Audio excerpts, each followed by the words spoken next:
Hello rainbows, welcome back to my another mini blog. আজ দোল, সবাইকে জানাই শুভ দোলযাত্রা। তো আমি সকাল সকাল উঠে ফ্রেশ হয়ে যাচ্ছিলাম আমাদের নারায়ণ মন্দিরে রং দিতে। প্রত্যেক বছর ন্যাড়াপোড়া শেষে দোলের আগের দিন নারায়ণকে এনে এই দোলনায় রাখা হয়, আর আমরা দোলের দিন সকালবেলা স্নান সেরে নারায়ণকে আর বিভিন্ন মন্দিরে আবির দিয়ে আমাদের দিনটা শুরু করি। তো আমার আগে যিনি এসেছিলেন মন্দিরে আবির দিতে, ওনার হয়ে যাওয়ার পরে আমি আবির দিতে শুরু করি। আর আমার এত আনন্দ হচ্ছিল, আমি যে কালারের আবিরটা নিয়ে গেছিলাম সেটা তখন অবধি কেউ দেয়নি।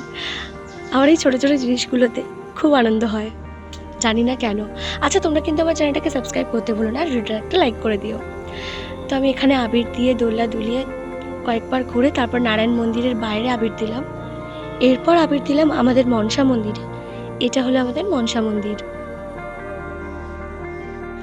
অনেকেই দেখলাম আমার আগে আবির দিয়ে চলে গেছে। এরপর আমাদের জগদ্ধাত্রী দালানে আবির দিলাম, যেহেতু গেট বন্ধ ছিল তাই গেটের বাইরেই আবির দিলাম। এরপর বাড়ি এসে আমাদের হরি মন্দিরে আবির দিলাম। তো এবছর তো আমার কোনো রং খেলার প্ল্যান ছিল না, কারণ সামনেই বিয়ে বাড়ি, আর আমি চাইছিলাম না যে আমার স্কিনটা খারাপ হয়ে যাক। কিন্তু ও মা, যার বিয়ে সে এসে আমাকে পুরো ভূত করে দিয়ে গেছে। এই যে দেখো, এই অবস্থা। চলো তাহলে আজকের জন্য আমার ভিডিওটা এখানেই শেষ করছি। দেখা হবে পরের ভিডিওতে। সবার জীবনটা রঙে ভরে উঠুক। ভালো থেকো সবাই, বাই।